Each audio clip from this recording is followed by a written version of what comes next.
When I first dragged the Specialized HardRock into the shop, it was an absolute basket case, a total disaster. I spent hours tearing it down to the bare steel and completely rebuilding it from the ground up, thinking I was turning trash into gold. But I rushed it, entirely overlooking 3 massive glaring problems that made this bike a rolling hazard. The rear hub has dangerous play, the tires are dry-rotted garbage, and the cantilever brakes. I completely botched them. Somehow, swapping the front and rear entirely. It looks pretty, but right now, it's unrideable and unsellable. 6 seconds of wiggle is all it takes to ruin a ride. Some mechanics will tell you a loose hub is fine until the quick release clamp is down. I say that's lazy. This much slop can chew up a vintage cone in a heartbeat. To get to the source of the problem, this freewheel has to go. I'm locking the removal tool down with the quick release skewer so it doesn't slip and wreck the splines.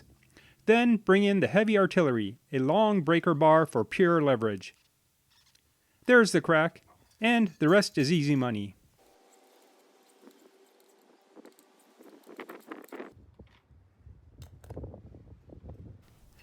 With the lock nut already loosened up, the autopsy can begin. Off comes the top nut, the spacer, the second nut, and finally the cone.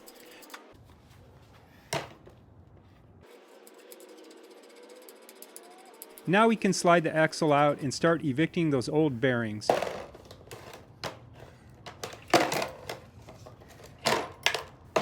Modern mechanics love to hate on loose balls, but cup and cone systems are infinitely reliable if you actually take care of it. You just have to... Wait, did you hear that? Yep, the sound of a bearing trying to make a run for it. This little guy tried to escape the shop fund, but luckily I'm faster than that rogue piece of chrome steel. Crisis averted, and we can keep moving.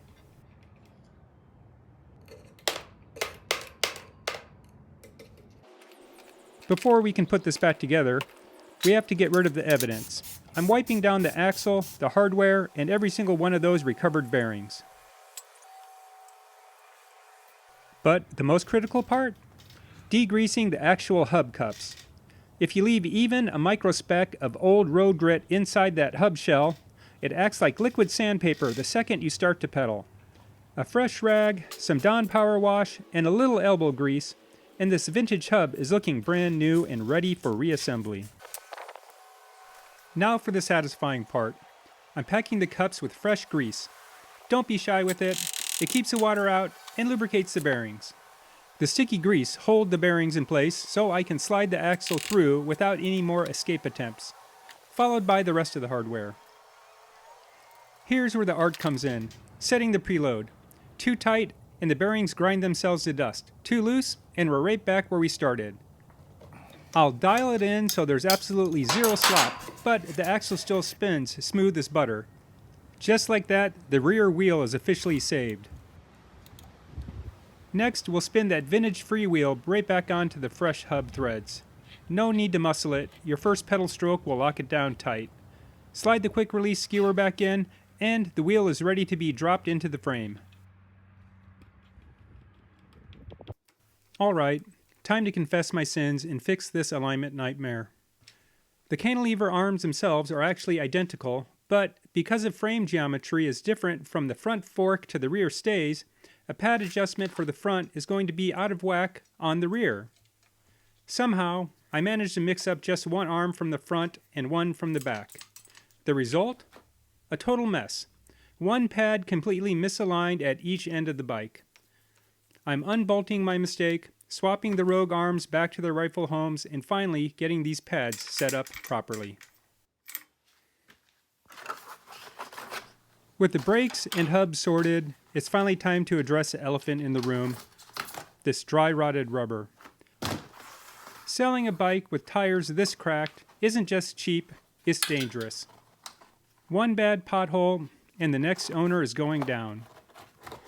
To save the profit margin on the Specialized, without compromising safety, I'm tapping into the shop stash. A buddy gave me this set of newer used tires for absolutely free. They've got tons of tread, zero cracking, and most importantly, they're going to keep the rubber side down and the next rider safe on the pavement. Moment of truth. The rear wheel drops back into the frame and the quick release clamp is tightened down, and we can officially link the cantilever brakes back up. Let's give it a spin, and look at that, absolutely beautiful.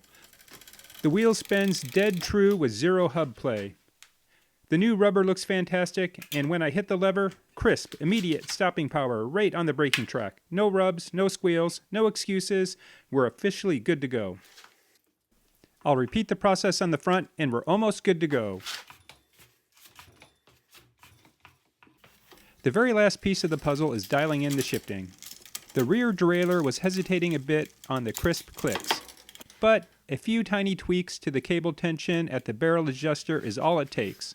After a few test runs through the gears, it's hitting every single one perfectly.